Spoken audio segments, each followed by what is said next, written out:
It's been 7 months, but we got our first views of Anthony Richardson taking the practice field with his teammates since his injury this week as Colts OTAs got underway. Let's get to it.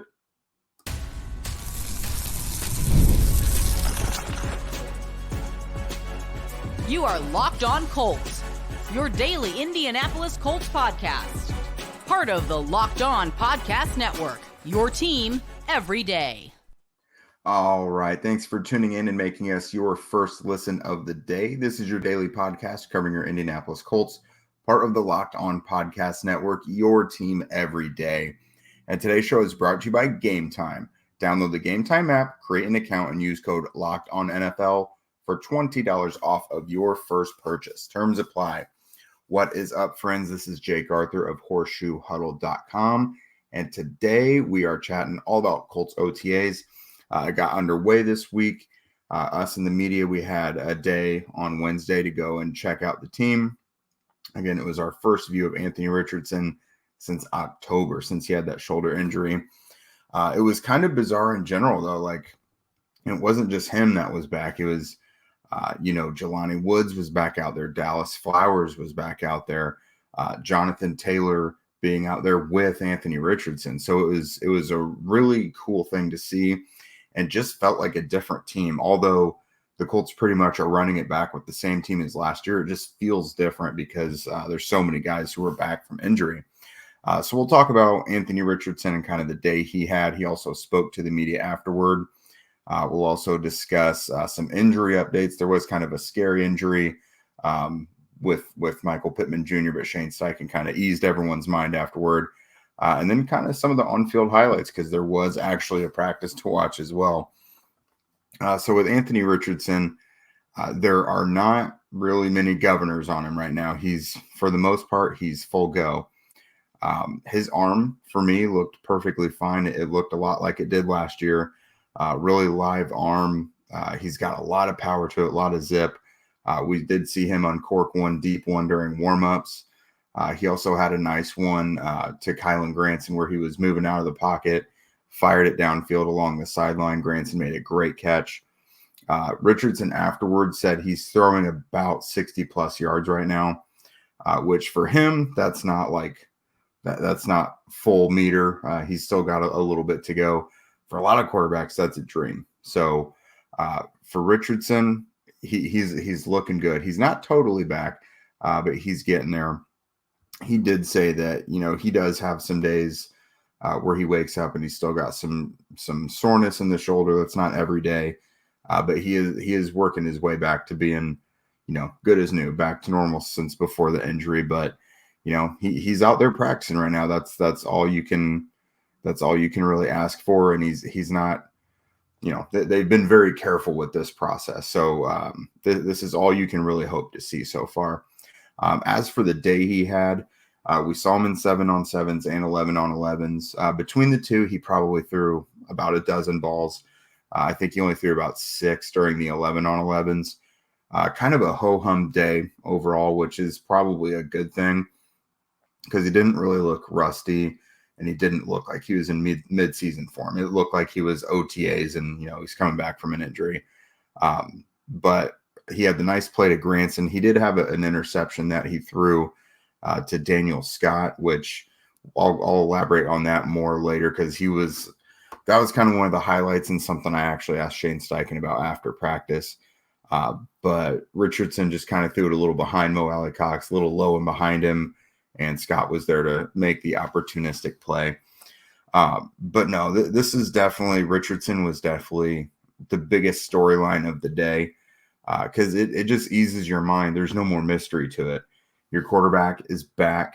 Like he's good enough to be back on the field right now. You're not having to put a bunch of restrictions on him. Like he is physically working himself back to being 100% once again. But I mean, he looks pretty close to it. Like watching him, you didn't really know that it was a guy whose season ended because his shoulder needed surgery. So that is absolutely great news to see. When he spoke afterward, he was very optimistic about everything. He also spoke really highly about his process behind the scenes. He didn't get to have all of the reps on the field last year that you obviously would have liked to have seen because of the injury, but he was still there all the time, watching film, studying, learning from Shane Steichen. So honestly, if you just think of it as his rookie year, he was on the sideline with a clipboard, basically. He got the 4 games of playing experience, but he's still got all of the behind-the-scenes coaching experience and stuff that a rookie who never got to play their rookie year would have got, if that makes sense. So it was not by any means a total lost cause, and he said he feels a lot more comfortable this time around. The craziness and the rigors of being a rookie and going through pre-draft stuff and doing all the, I don't want to call it unnecessary, but all the stuff that doesn't really contribute to your football season this time of year, that's all in the past, and he is totally focused on doing what he needs to be the best quarterback for this team right now. And so that's really encouraging as well. I mean, sure, he didn't get the 17-game slate to play last year, but outside of that, the guy is about as prepared as he possibly can be. He's also got, aside from Shane Steichen and all the coaches, that he's got to learn from, he's also got a guy in Joe Flacco now that has seen and done everything being on the field in the NFL. And Richardson is the type of guy who is going to, he's going to ask questions of everybody. He wants to use Flacco as a sounding board. He knows Flacco has been there and done that, and Flacco's going to be a great resource for him. Richardson is just that type of guy who is a sponge, and he's going to soak everything up. You kind of hear horror stories about, young quarterbacks who think they're too cool for school and don't want to listen to the older veteran quarterback. And that is not Richardson by any stretch of the imagination. So the guy mentally locked in. He's got a lot of great resources. He looks really good and is only going to get better from here. So coming up, we're going to dive more into injuries. Several guys who we didn't really get to see much of last year, like Richardson, were back in the fold this week. Some guys were still out. 1 or 2 new injuries here to talk about as well. But we'll also kind of dive into the Michael Pittman Jr. thing as well, which, knock on wood, is something we can just talk about once and then not have to really discuss it much again after that.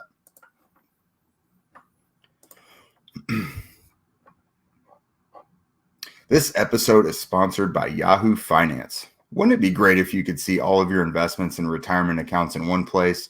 With Yahoo Finance, you can consolidate your views from multiple accounts into one hub and access the expert analysis you need to tend to your entire portfolio with confidence.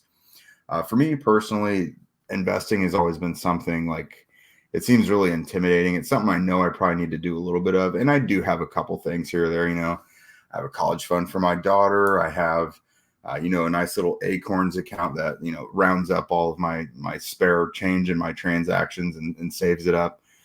Basically, for me, it's investing for dummies, and Yahoo Finance really it helps keep everything in one place for someone like me who can be really scatterbrained when it comes to all this, and kind of makes it a lot easier. But for more than 25 years, Yahoo Finance has been the brand behind every great investor. Whether you're a seasoned investor or you're looking for that extra guidance like me, Yahoo Finance gives you all the tools and data that you need in one place.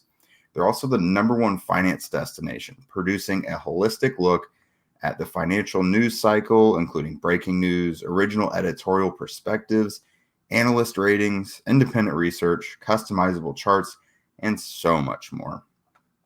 Securely link your brokerage accounts for a unified view of your wealth, including 401k and other investments.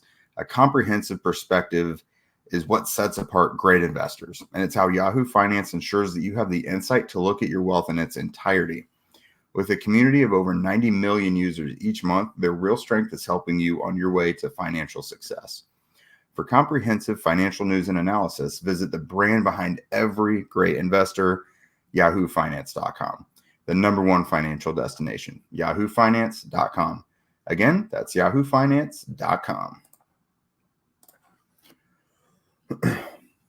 You guys watching Fox Sports or ESPN on your TV all day? I mean, for a lot of us, we've been doing that since we were kids.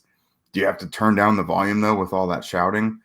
everything nowadays seems like a big hot take department, and it's almost too much to handle at times. If you're over it, make the switch to Locked On Sports today, a free 24/7 sports streaming channel programmed for you every day to bring you the biggest stories without all the screaming. Locked On Sports Today brings you the can't-miss analysis, opinions, and news, streaming 24/7 on YouTube or the free Amazon Fire TV channels app. Part of the Locked On Podcast Network, your team every day. All right, you absolutely beautiful everydayers, as Zach likes to call you. Let's talk injuries. So the big one of the day, obviously Anthony Richardson, we covered that. He's back. So Michael Pittman Jr., scariest moment of the day. And honestly, when it happened, everything went silent. Everything on the field, everything on the sidelines where we were watching, the music shut off. You could hear a pin drop. Richardson threw a ball out to the right side to Michael Pittman Jr. Pittman and Jalen Jones had a little collision, and Pittman went down and was down on the ground for a few minutes. And, teammates were surrounding him, trainers were surrounding him, and it looked bad at the time. Then luckily Pittman got up on his own, went to the sidelines, got looked at a little more, and then walked inside the facility. Again, all on his own power, limping lightly. After practice, Shane Steichen said, he just banged knees with Jones and he should be okay, which was great because in the moment watching him on the ground, you think, wow, this is a tough break for this guy because this looks serious. But again, he walked out on his own power. That's a really tough dude. You always expect to see him do that. But to hear Shane, who is usually very non-committal on injuries, come out right after practice and say that he should be fine. And I mean, knock on wood, but, I'm going to take head coach's word for it that Pittman should be good. Now, with that said, will we see him again until training camp? I'm really not sure. We got more OTAs, and then at the beginning of June, we're going to have the mandatory veteran minicamp. But if the Colts want to play it safe with him, I have no problem with that because he is kind of an important player for the season. I will say when Pittman went out, Adonai Mitchell, who had been going in with the 1s and 2s, he got inserted into that starting lineup with the 1s afterward with Alec Pierce and Josh Downs. So Mitchell does seem to be your next guy up, as most of us would expect. Some guys who were back in the fold who missed either most or all of last season. Dallas Flowers, sporting his new number 21. He was back out there. He went out. He suffered an Achilles injury in like week 5 or 6 and missed the rest of the season. Evan Hull suffered a meniscus injury in his knee in week 1 and was out. And Daniel Scott tore an ACL like this time last year. I think it happened either during OTAs or the veteran mini camp last year. So he never even made it to training camp. He was out there as well. I mentioned Scott got the interception. So Flowers, good news. I mean, this doesn't seem like the type of guy who's going to get injured and then lose his job. I do think the Colts are just going to fully leave it up to Jones and Flowers to battle it out for the other starting outside cornerback spot opposite of Juju Brents. Obviously, Kenny Moore will be your nickel. Juju and Kenny should be your, in a base defense, that should be your 2 starting corners. But when Kenny kicks inside, it looks like Flowers will have every opportunity to get his job back versus Jones. So that'll be a good battle to see throughout the summer. Hull, not a ton of work, but I fully expect that, like Zach and I discussed on our running back preview the other day, Trey Sermon is probably your, de facto RB2, but then Evan Hull and Tyler Goodson, good chance they battle it out for that third down pass catching back. And then Daniel Scott, again, I'll punt this to the third segment because I do want to talk more about him. Guys who were still out, Braden Smith, after that left knee procedure early this offseason, he's not out there yet. The rest of the starting offensive line was. Ashton Dulin, he had an ACL last summer during training camp. He was not out there yet. He was out there watching on the sidelines, though. He had a little sleeve on his knee. I think he's probably just still getting treatment for that. I don't know if he'll be back by training camp. We'll have to ask Shane about that, but the timing would line up. I think he's not a guy I worry about missing too much time. And then Saguna Luby, we don't know what he was dealing with, but he was out as well. So again, I had mentioned it was really interesting to see all these guys back together. I mean, Pittman, of course, I'm going to factor him in. He was never hurt really last year, didn't miss extensive time. But just to see all the offensive pieces together, Richardson back with Jonathan Taylor, which is huge. Pittman, Jelani Woods, Drew Ogletree, he was dealing with legal stuff. But all those guys actually being back, it was just bizarre because, again, it's not a new team, but it felt like a new team. Jelani Woods, by the way, that's one person that we asked Shane Steichen about him afterward, and he just said, he didn't really get to evaluate him much last year, admittedly. Like he had like a day or two in training camp because he missed like all of spring with a hamstring as well. So really all Shane saw of Jelani Woods last year was a couple days at the beginning of training camp.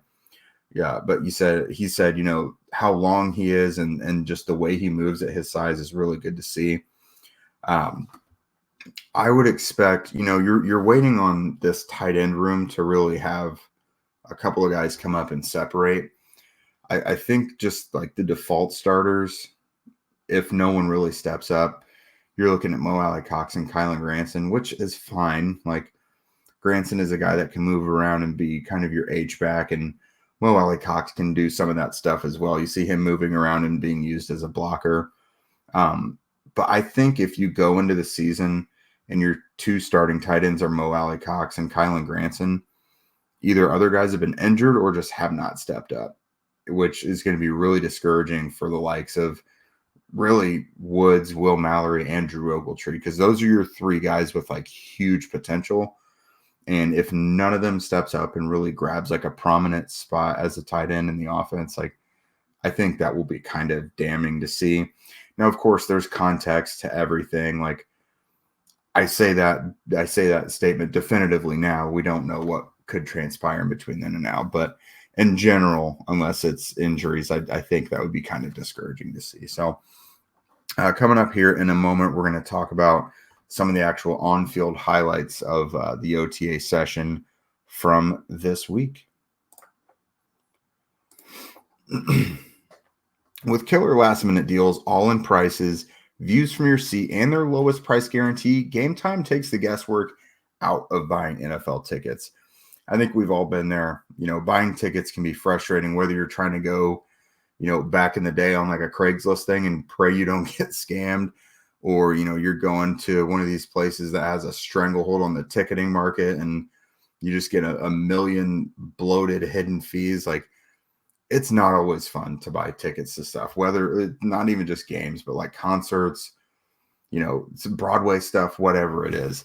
But with Gametime, they've got the last minute deals. You can save up to 60% off of buying last minute for sports, concerts, comedy, theater, etc. Flash deals. Save even more with exclusive in-app deals on select seats ahead of the game or event. Zone deals is a really cool thing they've got. You can save even more when you choose a section and then you let Gametime choose the seats for you in that section. They've got all-in pricing as well. Toggling this feature on the app shows the total upfront with no surprise fees that I mentioned at checkout. Seat views, of course, clutch. Get a panoramic view from your seat in the app before you buy. So you can see, do you have a big stupid pillar in your way and you can't see all the action? Not going to be a problem when you buy on Gametime. And they have the lowest price guarantee, or Gametime will credit you 110% of the difference. If you find cheaper seats in that section from somewhere else, Gametime is going to give you 110% of the difference. And then Gametime ticket coverage. Your purchase is covered with the most flexible customer service policy in the ticketing industry. This is all for me right here. Life happens constantly. Plans change. Plans are hard to make because life just keeps happening and adulting is adulting. So that's really clutch to have a company like Gametime actually understand that sometimes, what was your plan? You can't always go through with it. So again, take the guesswork out of buying tickets with Gametime. Download the Gametime app, create an account, and use code LOCKEDONNFL for $20 off of your first purchase. Terms apply. Again, create an account and redeem code LOCKEDONNFL for $20 off. Download the Gametime app today. Last minute tickets, lowest price guaranteed. All right, so some stuff actually happened on the field during practice that we saw. So we mentioned Jelani Woods. He had a couple of big plays where he created some yards after catch. And the Colts have obviously really invested in these big athletic tight ends, but guys that big don't always move very smoothly. But Woods really did. Like he's huge. What is he, like 6'7", 260? But he moved around like a much smaller, more nimble guy, which is great. Because if you get a guy like that, the ball down the seam, or you get him, these posts or corners where he's, you're hitting him in stride and he's got room to run, that guy's going to pick up extra yardage. And he really showed off that skill set on Wednesday. Jalen Carlies probably got a little extra work with Saguna Luby being on the sideline, but he looked good. And I'll tell you what, so this is a big safety that came down to linebacker. He's going to play linebacker for the Colts. He looks big for a linebacker. Like, this dude is huge. He's jacked. He does not look like he was a safety by any means, but he moves around like one. So he picked off Joe Flacco during, I think it was 7-on-7s, but just made a nice play, went low for it, and was there to pick it up. So, last year, this time, we saw that Jalen Jones, that writing was kind of on the wall. 7th-round pick for Jones, but he was, there every day. I remember he picked off Sam Ehlinger like twice in a practice that I remember seeing, and had a pass breakup against another quarterback. So maybe Carlies is this year's Jalen Jones. He's just going to be a really solid day 3 pick that is producing every day and finds a prominent role on the defense. We'll have to see. Injuries happen all the time in the NFL. And if Zaire Franklin or EJ Speed, God forbid, something happens to either of them and they have to miss any chunk of time, Carlies could be the next guy up depending on what role it is. And, I mean, the Colts have high hopes for him. So, his performance Wednesday, I am now, making a mental note to keep an eye on him big time come training camp, because we see it all the time where I don't want to say unheralded, but, a guy with a day 3 draft status isn't really a gold star player that you're saying everybody watch him. But Carlies might be the type of guy that we really need to pay attention to. After practice, Shane Steichen said that they're going to have 2 joint practices with the Cardinals before the second preseason game that week. And then the following week with the third preseason game, there's going to be 1 joint practice, presumably in Cincinnati, against the Bengals before that final preseason game. So that stuff, I'll be out there for those. I probably will go out to Cincinnati for that joint practice. I'll definitely be in Westfield for the 2 Cardinals ones. So that was about it. Yeah. So just kind of going over it. Richardson looked pretty good. You can't really tell that he'd been hurt. Had a nice throw to Granson, did have the interception to Daniel Scott. So, I'd been alluding to that with Daniel Scott. So this is someone who, again, he got hurt this time last year. We were never able to see him during the season, but starting from the draft through any time he's ever been mentioned or the safety group has ever been mentioned, I feel like Chris Ballard in particular has really talked Daniel Scott up. And so the first time we've seen him since last year, he makes a play against the ones on Anthony Richardson. Not a great throw from Richardson, which is fine. Of course, you're going to see people take that and run with it and say, oh, great, Anthony Richardson's getting picked off by a backup safety. That's not really how it was. It wasn't a great throw from him by any means, but that stuff's going to happen. It is practice. You're not trying to you're trying to iron things out in practice. You're not really trying to win a game. But afterwards, I asked Shane Steichen about that. I was like, you guys don't really have a starting safety opposite of Julian Blackmon. The talk is you hope Nick Crosser or Rodney Thomas steps up. But should we really be talking about Daniel here? And the answer was, yeah, like he's really in the mix. They're wanting some guy to step up, and they're going to give these guys equal opportunities. Again, Daniel Scott was out there competing against, Anthony Richardson, who is obviously the starting quarterback. So I think they're going to give a lot of these guys the opportunity to earn that spot. It's going to be a really competitive training camp, I think. And free safety is one of the least settled positions on the entire roster. So keep an eye out for Daniel Scott. That's obviously a guy that Zach and I have tried to talk up whenever we can. But obviously after tearing an ACL last year, like, what can you really say about him? And we may be overhyping him, and he just is a special teams player, whatever. But it's worth keeping an eye out for a guy who has talent and a ton of experience back at Cal, great athleticism, good leadership. Those type of guys are going to be given opportunities. And again, he plays a position that is unsettled. So who's the starting free safety? I'm going to say keep an eye out for him. Watch him in the mix there. So thanks again for hopping on here with us every day. Remember that Locked On has launched the first ever national sports 24/7 streaming channel on YouTube. And now it's also available on Amazon Fire TV and the free Fire TV channels app. Locked On Sports Today is here for you 24/7, covering the top sports stories of the day with the local experts of Locked On, plus our national shows covering every league. So find Locked On Sports Today now available on the free Fire TV channels app. If you don't already, follow at Locked On Colts, at Jake Arthur NFL, and at Zach Hicks 2 on Twitter. We are also now on Instagram and TikTok. That's right, fellow youths. I have put us on all the social media platforms. So please, I'm putting content on there. So please help the following on there get a little bigger, make it worth our while. Also, wherever you listen to podcasts, ratings and reviews as well. That is huge for us. And with that, we will see you guys tomorrow, chatting up the next chapter in our positional preview, the wide receivers.